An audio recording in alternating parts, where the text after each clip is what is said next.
Have you ever messaged someone and thought, there's technically nothing wrong with this, but then immediately thought, I really wouldn't want my partner reading it? If you've ever found yourself saying, we're just friends, while quietly knowing that the friendship feels like a little something more, then this walk is for you. Yesterday, we actually talked about having a crush when you're already in a relationship. And I said something really important, that attraction can happen. Your boundaries determine what happens next. So today, let's talk about one of those boundaries. Let's talk emotional affairs. Often people think that cheating starts with a kiss or sex, but sometimes it starts much earlier than that, with a message, a private joke, a conversation you start looking forward to. You tell this person something you haven't quite told your partner. They become the first person you want to message when something happens.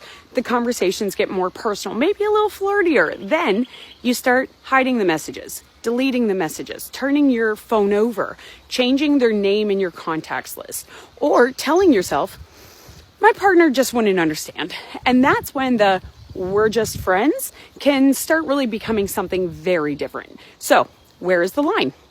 Unfortunately, isn't like one universal definition of cheating. Different couples have different boundaries. But here's one question I think is incredibly useful. Would I behave differently if my partner were standing beside me? Would you send the same messages? Would you use the same emojis? Would you tell the same jokes? Have the same conversations? If the answer is no, pay attention, okay? Because secrecy is often more revealing than the actual behavior itself. And if you're listening to this and thinking, oh, I might have crossed a line, I'm not here to shame you or judge. People can slide into emotional affairs surprisingly easily. Often there isn't a moment where somebody announces, excellent, today I shall begin an emotional affair. It happens through tiny boundary shifts. A little more sharing, a little more secrecy, a little more, like emotional investment with that person until suddenly you're somewhere you never intended to be. And the important thing to recognize is that it's actually happening and deciding what you're going to do next. So here's today's relationship check-in. Ask yourself, is there anything I'm doing with another person that I'm deliberately hiding from my partner? And be really honest with yourself. If there is, don't immediately rationalize it. Get curious. What am I getting from this connection? Is it attention? Is it validation? Is it excitement? Feeling desired? Feeling understood? Escape? Whatever. Then ask, is there something here that needs attention in me or in my relationship? Because secrecy usually tells us something important.